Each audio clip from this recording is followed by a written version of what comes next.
Professor Girish Chowdhary is an associate professor at University of Illinois at Urbana-Champaign. He's the director of the Field Robotics Engineering and Science Hub, or FRESH, at UIUC, and the chief scientist on the Illinois Autonomous Farm. Today, Professor Chowdhary will talk about autonomous farming, a topic I'm actually personally very interested in, as I've been trying to do some indoor growing during the pandemic. So I'm very eager to hear you talk, as I'm sure is everyone here. So let me hand it over to you from now. Thank you so much. Appreciate this. It was a great honor to be here. I wish I would be there in person, but it's good to at least be able to present. And it was, of course, a great pleasure to listen to Emilio, whom I guess I haven't met in quite a while, but I have been a great fan of his work. So I'm going to talk about our recent work in ag robotics, recent 4 years or so of work. And what I really want to do is lay out a vision. This is, I would, in my opinion, early work. I mean, we're getting some really nice successes, but it's really early, and we really want to push this forward. So I want to lay out that vision of where we think these new digital ag technologies could help agriculture and what we all can do about those. And I want to take a moment to reflect and really appreciate the type of agriculture that goes on in the desert environment. I haven't had the honor of visiting Saudi yet, but I was in Abu Dhabi in 2019 before the pandemic for their Technology Innovation Summit organized by Abu Dhabi Innovation Office. And I took some time, go around in the city and also in the desert to just see what kind of agriculture is happening there. And I was just immensely impressed by the tenacity and the wisdom of the types of agricultural techniques that are being used in the desert. And I'll try to end my talk today with a vision that we crafted, talking with some folks in Abu Dhabi. And I think the vision is equally applicable to Saudi, and would love to see if there's interest in following up. But again, arid area agriculture is clearly one of those areas of amazing impact that agricultural technologies could have. So a little bit about my group. We work mostly on robotics, primarily on autonomy, and through a lot of learning, we do this. We're pretty diverse and cross multiple disciplines, and we work on the full stack of autonomy. So perception, planning, and control. We're interested in developing algorithms, building systems, and bringing it all together in real-world applications. And I think the biggest challenge there, as what Emilio was saying, and what you'll typically hear, is that we have methods that are independently working in each of these things, and we have lots of theorems that prove their stability, and and empirical evaluations that show that they work. But what happens in the real world is you take all of this data or your prior knowledge, you build a controller, and then when the airplane is flying, so in this case, this is something that I did back in my PhD. In mid-air, what happens if half of its wing falls off? So this is where this whole, I think, the autonomy problem becomes hard. That what you did before, in the machine learning language, your training set doesn't always match your validation set, right? So in that particular case, again, this was handled through a set of heuristics and very good sensing, and the fact that this airplane didn't have to solve a perception problem as hard as a ground robot would have to, because it was just basically flying around and there was really nothing in the way. But there is, I think, a lot of things to say about how autonomy could adapt, and how in real time we can take into account changes that are happening. So that's kind of the grounding philosophy or driving philosophy of the type of research that we like to pursue in my group.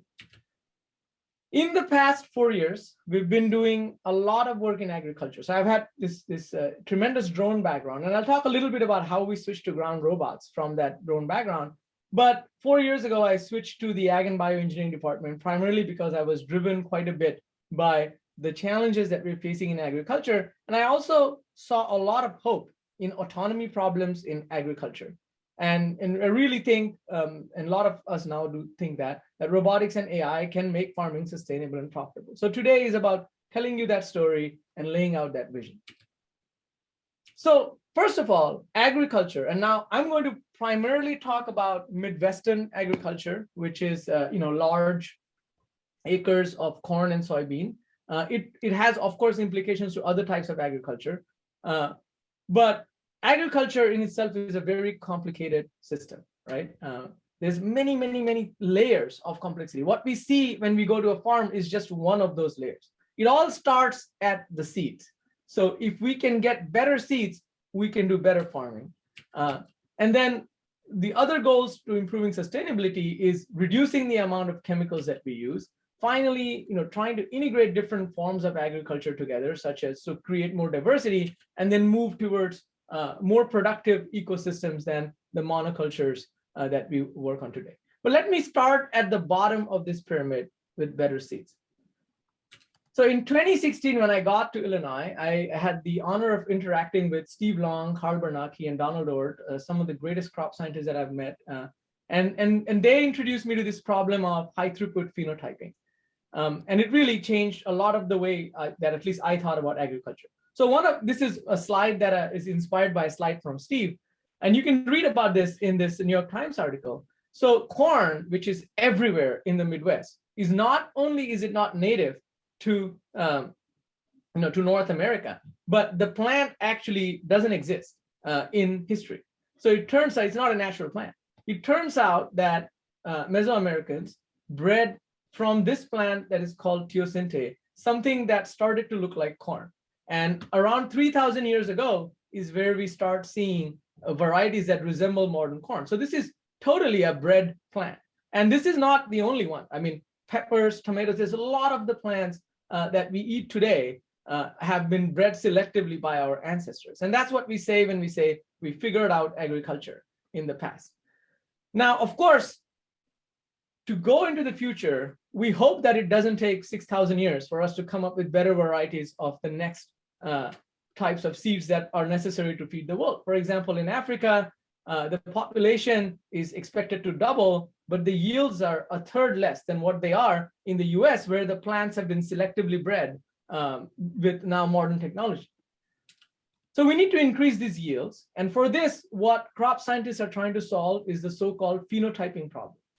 And the phenotyping problem is this equation, right? So G by E, genomics by environment, nature by nurture, results in the traits that are visible when you look at the plant.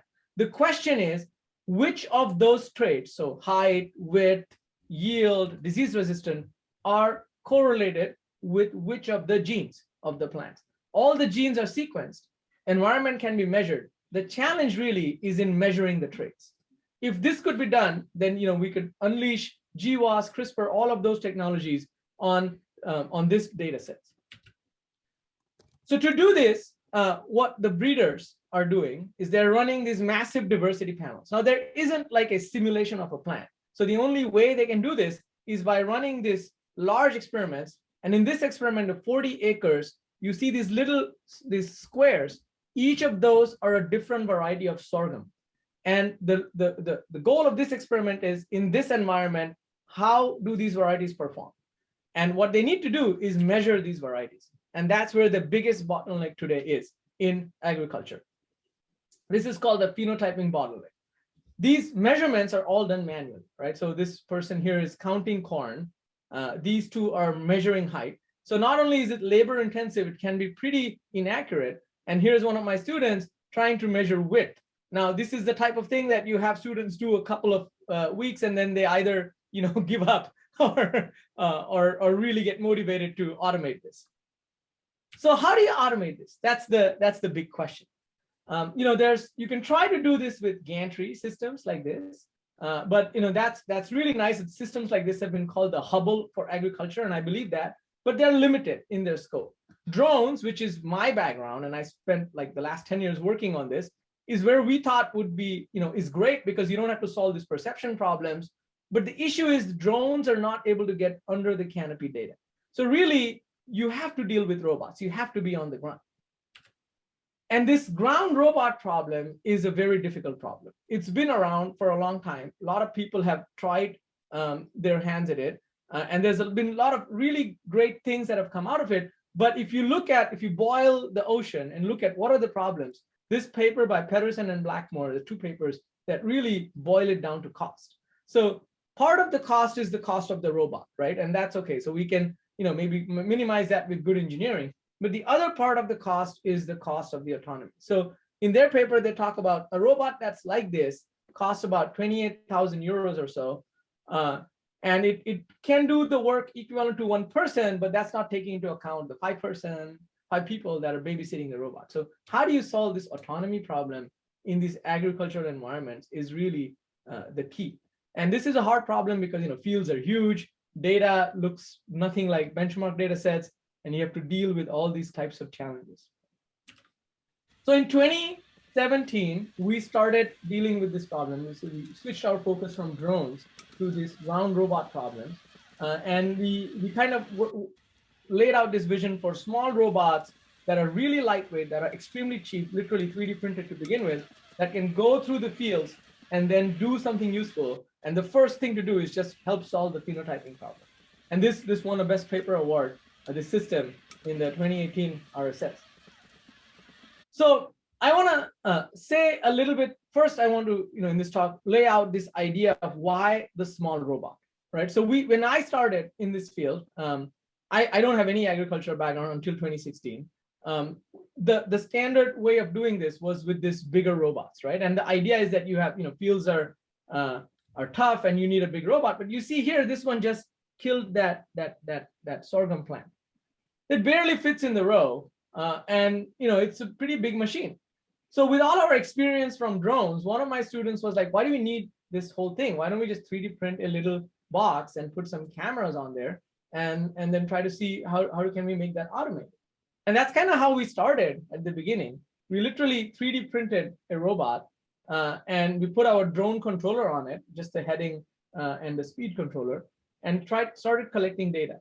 This data was not, I don't think it was as useful. The robot didn't look anything, that's field ready. But what was really exciting is when we started showing this to breeders and growers, they were very excited by the form factor.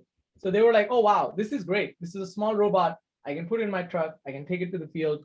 I can deploy it. I don't have to worry about the logistics of the big robots. And then people also got very excited about the distributed aspect of these robots. So leveraging from that, we had a project, ARPA-E project, TerraMap, that Steve Long was leading, and I was helping him with the robotics on there. We created we pivoted a company that we already had to be the technology commercialization partner on the ARPA-E project. This company is called Earthsense that I co-founded with my very good friend Chinmay. And we made 30 of these robots, like we 3D printed 30 of these robots. And then we went to the breeders. So these are companies, large companies that are out there, like Corteva is one, KWS is another, Limagran in Europe, Bayer. So we went to some of these companies and we said that, would you like to use this robot in your field and collect high throughput phenotyping data? And they did it, and they validated the concept that this type of robot is actually useful. The robots broke all the time because they were 3D printed.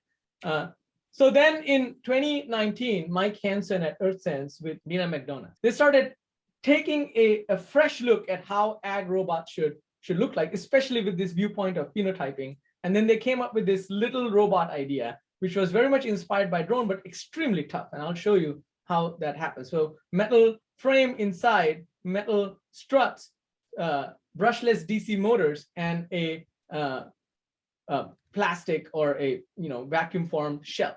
The robot itself has two sensors. We again focused extensively on cost, so no expensive sensors.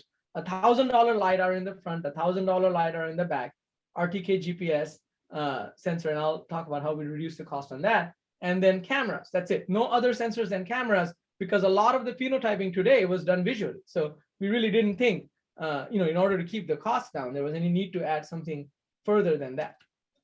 This is the 2020 version of that robot. Now, none of this happens in my lab anymore. This is all moved to Earthsense, and they're just a great folks of engineers there. And they've been improving the design. Inside the robot, there's an i7 computer that can also be a GPU, a terabyte, 2 terabytes of storage now, lots of RAM, and several other computers. So let me just show you some of the capabilities of this thing. So in the beginning, the biggest kind of criticism we had was that this little thing is not going to survive the rigors of the field. But what we found very quickly was that little doesn't mean weak. In fact, the strength to weight ratio of these little things is quite a bit more than some of the things that are made by metal, just because of the really compact construction that's been made. So here's the robot in water, in ice, in more kind of like rocky terrain, so more arid, dry terrain. So you get these rock clumpy formations in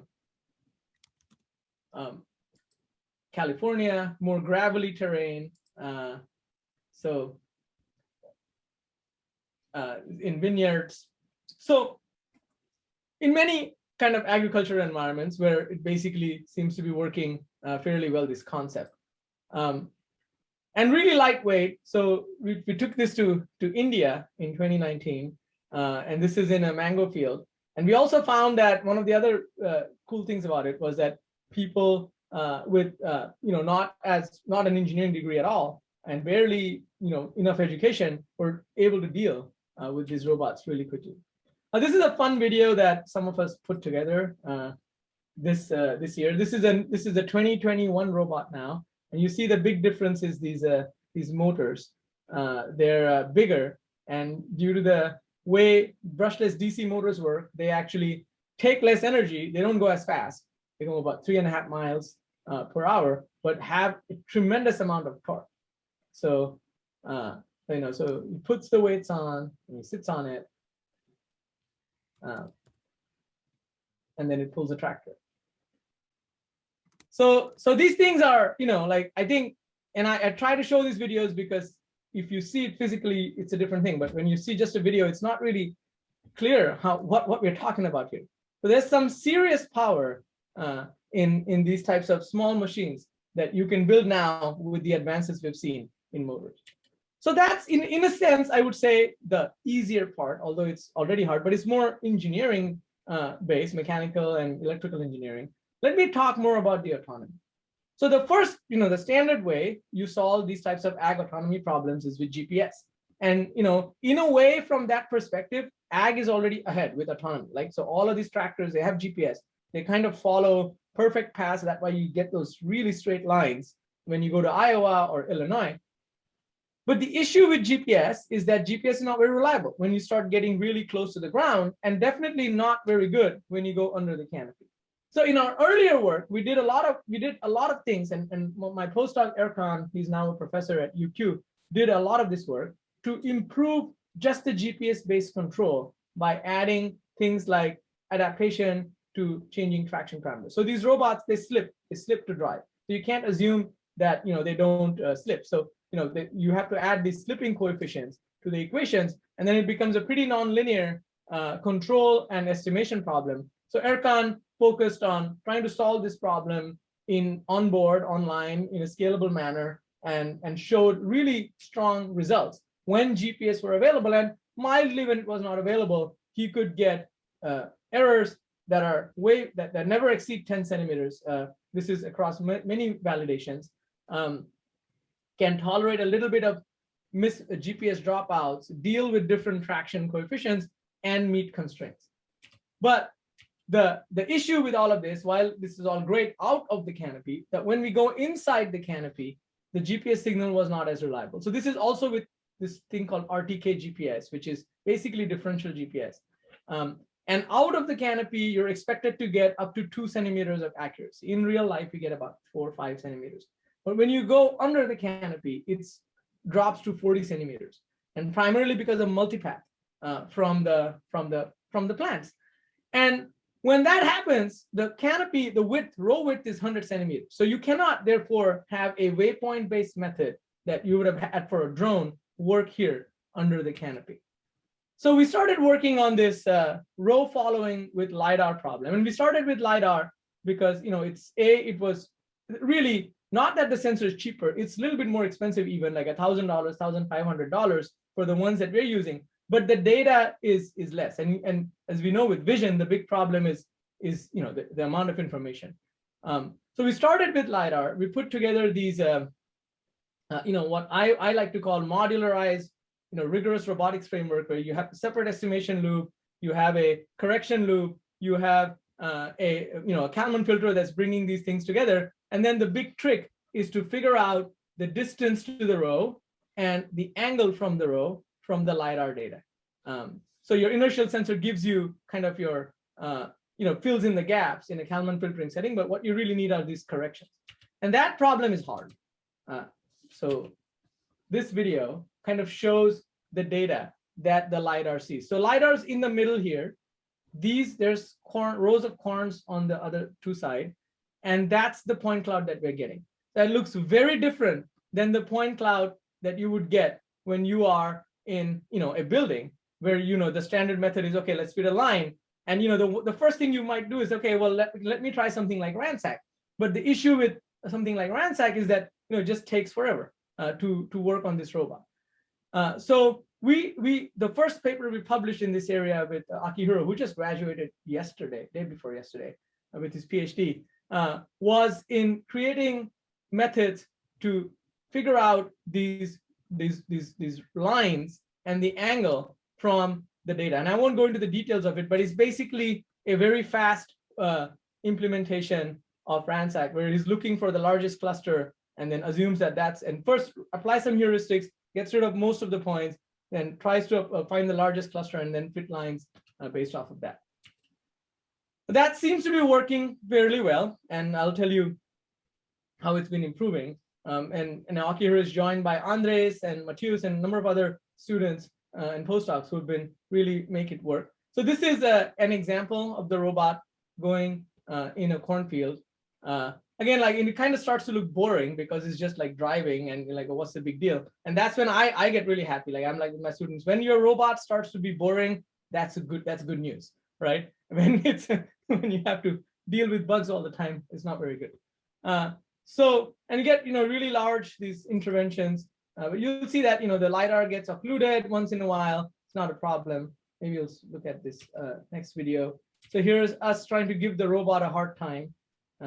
So this is the plants are barely as tall as the LiDAR, so it's already a pretty tough situation. And it's not using GPS; it's purely LiDAR. And then we're just trying to make it not do its job, but seems to be doing fairly well. So I think it's very promising. Just using inertial and LiDAR, we can with not very expensive sensors at all, we can get at least the first layer of autonomy, this row following behavior in. Now, so that's all great, and that this has actually led to a lot of traction. This technology enables this under-canopy robotics, and then at Earthsense, what they've been doing is taking the data from the robot and applying machine learning algorithms to do things like stem width estimation, corn ear height counting, detection of corn ears from this data, plant counting. So this is a detection and tracking based method that finds those corns and then counts. 3D reconstruction, or really just like kind of forward slam to get height and other geometric properties of the plants that they're driving. And then they present this data to the user. Now, I won't talk too much about this today, but just to note that there is great commercial opportunities here as this actually gets adopted into the field. This caught a lot of attention. There was a New York Times article about it, and one of the companies we worked with, Corteva, said really good things about how this thing is coming along. So at the lab, our focus really is on what is next for these types of agriculture robotics, right? And this is a great figure. I really like this figure. It's from Foley's 2011 Nature paper that talks about how do we build a cultivated planet. So we hear a lot about, oh, we're going to become 10 billion people or whatever, and there's not enough food. So the reality is that, I haven't seen any data that doesn't say that there isn't enough food. The issue is that, well, yes, we're growing the food, but the cost of that, environmental cost, is just tremendous, out of proportion. And this food is not being grown in places where it sometimes is needed. Even in the US, right? I'm eating everyday berries that are coming all the way from California. So just imagine the cost of moving that here. So how do we create more diversified, more automated agricultural system? So today's, like, if you just look at the Midwest and these, large row crop farming agriculture, the standard modus operandi is really this method of large scale machines. And the reason is that person in the middle of this machine. It's to optimize the time of that person. How do you have to grow big in agriculture, otherwise you don't make enough money. Like in corn, every acre, if they make $40, they're happy, like profit. Most of the time they actually don't make profit. So they have to grow big. Average farm size is 2,500 acres or more in the Midwest, and distributed too. So it's not 2,500 acres of contiguous land. It's 40 acre, 80 acre parcels. This type of agriculture, which is heavy on chemicals, is already kind of starting to crack. So we've already seen hypoxia in the Gulf, right? There's all this nitrogen that flows there. There's reports of pesticide in food, but the other really big, huge problem is this herbicide-resistant weeds.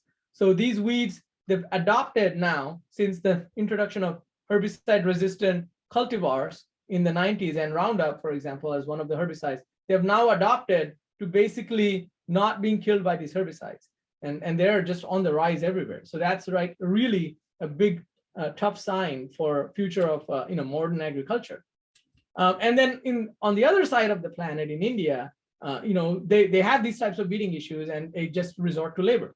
And this labor is not very well paid, and there's no wonder that it's disappearing and going into the cities and doing more, better jobs. Like, you don't want to be doing this at 50 degrees centigrade outside. So how do we address this issue? And if you look at, this is a chart from USDA, and this is a paper from Smith. In '92, he projected what was happening.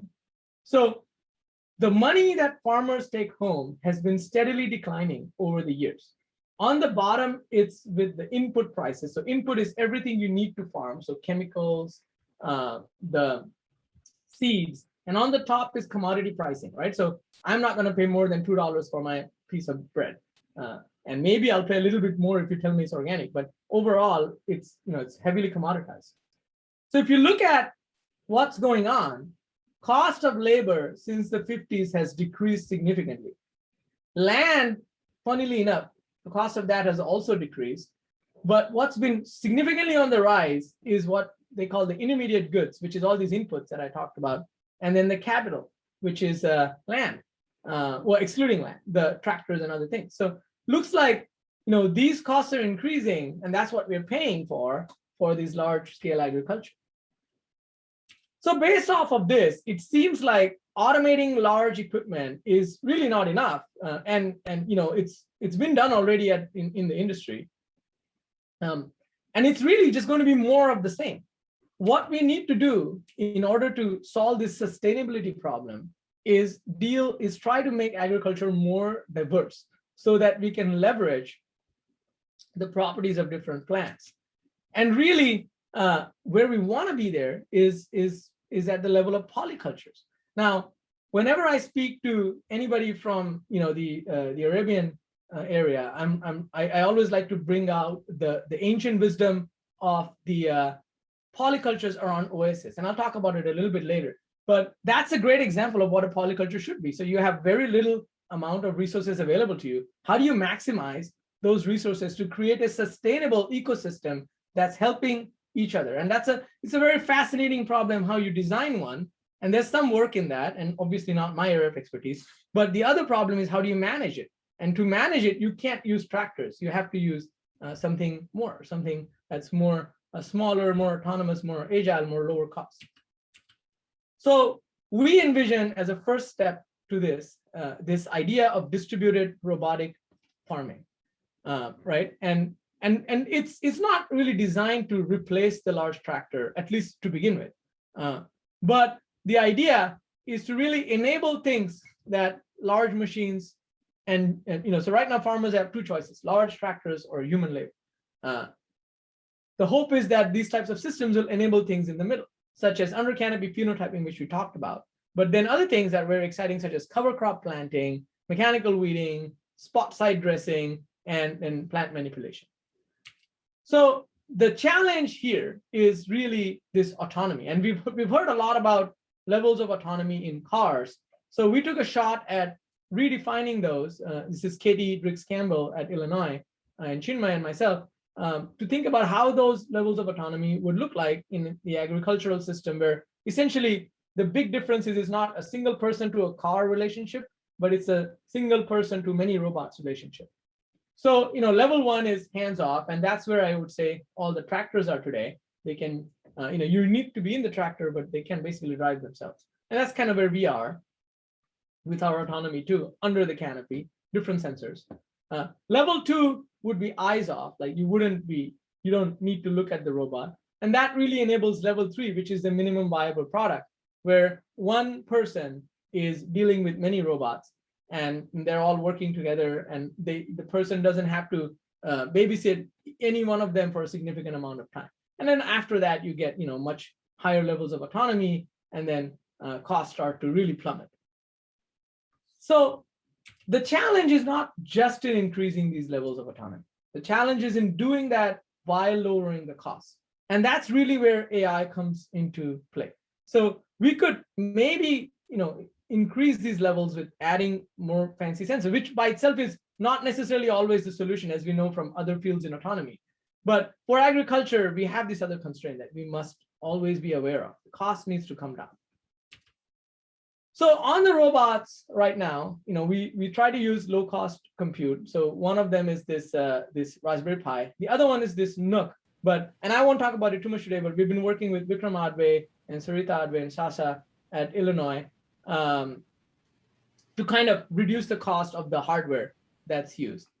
So to go from a Nook to maybe a Nano, or even some of our recent results show that we could just go to a Raspberry Pi 4 even. And the other cost is then how do we make autonomy more reliable, has longer intervention times. So the next problem that we have to solve is this level 2 autonomy problem, what we call full path navigation problem. So somebody gives you the rows that you're interested in, and you have to navigate through the rows, navigate out of the rows, go to the next rows, and drive back in there. So here, again, at the end of the day, the robot needs to get a path, and we've created MPC types methods to create those paths, and turn rate command. And the challenge is in determining our first shot at it is in determining which sensors to use when. So when you're under the canopy, you want to use the LiDAR. When you're out of the canopy, you might want to go back to GPS. And then again, the hope is that this architecture is modular. So when you're out of the canopy, later we may be able to use vision or other sensors that are available. So I'll show some results from things like this. So this is the robot. So it's going under the canopy. It's with LiDAR already. It's a pretty challenging structure. There's some corn lost there. Then automatically determines as it's driving that now it's out of the canopy, needs to switch to GPS. Switches to GPS, makes the turn with GPS. Then it determines the row that it wants to get in. It switches to a row entry mode, and then basically enters a row. So by doing this, we can start increasing, and this is just with LiDAR, right? LiDAR and IMU and GPS. We can start increasing the distance between interventions to many minutes, and I'll show you that. We also have added some robustness methods in there. So just basically robust control techniques so that we can deal with lots of different issues. So in this case, the wheels are caked with mud. So the robot has to work harder than normal to kind of make those turns. And then because of that and other reasons, as it starts to go into the canopy, it's going to make a mistake. And now this is where I think is very exciting with these little robots. You can actually, it's okay for them to make a mistake once in a while, and all you have to do is add logic. So in this case, it finds that it made a mistake. Okay, I hit the corn. Like, okay, backs up, and then tries again. And this time kind of gets it right. So that's very exciting with like how we could keep reducing the interventions and make sure that these robots are more or less autonomous. And there's very interesting problems in this space. But this is kind of an example of how the distance between intervention has been increasing. So that's the stuff in blue. So this is at the lab. So we started with, about 20, 30 meters. Now we're getting into kilometers of our distance between interventions in these field conditions. And then this is in production where the miles are a lot more. They put a lot of more kilometers on there, but the distance between interventions also kind of increasing. But we overall found last year that this LiDAR is, while it is a good start, it has two issues. One, it's expensive, and second, it only has geometric information, no structural information. So last year we started working with Saurabh Gupta, who has just moved to Illinois last year, working with visual crop following systems. And the idea is basically we take these images as input and directly predict, just like the LiDAR was, this from this monocular image, distance to the row and angle with respect to the row. So there's a neural network that does this. And the output of that, the distance and angle, then plugs into our modularized MPC-based control system. And then that basically then again leads to basically the MPC path and the angular rate. So it's kind of a swap of the LiDAR, which is really nice. Again, just thinking of how you make these systems modular and debuggable with these types of modularized systems. So we've done a lot of, this is deep learning. So what we have to do is label and annotate to get it to work. We tried a number of different ways of trying to avoid this annotation, but ended up basically figuring out that because there isn't a result that we can compete against, there isn't like a visual navigation system for under canopy that has survived the rigors of real world agriculture, that will just bite the bullet and do it. And thankfully, Earthsense helped us out by labeling an immense amount of images with these types of vanishing line labels. And when the horizon is not visible, with like these kind of assuming that the corn is straight labels. So this has been, there's some visual stuff. I'll just keep an eye on the time here. But essentially the point is this has been now evaluated over 25 kilometers in real world corn, and the paper is under submission right now. And it's very exciting because it kind of shows that these types of vision-based techniques have a great future in agriculture. So here's just some examples of this is working. This is a hard problem, as you can see.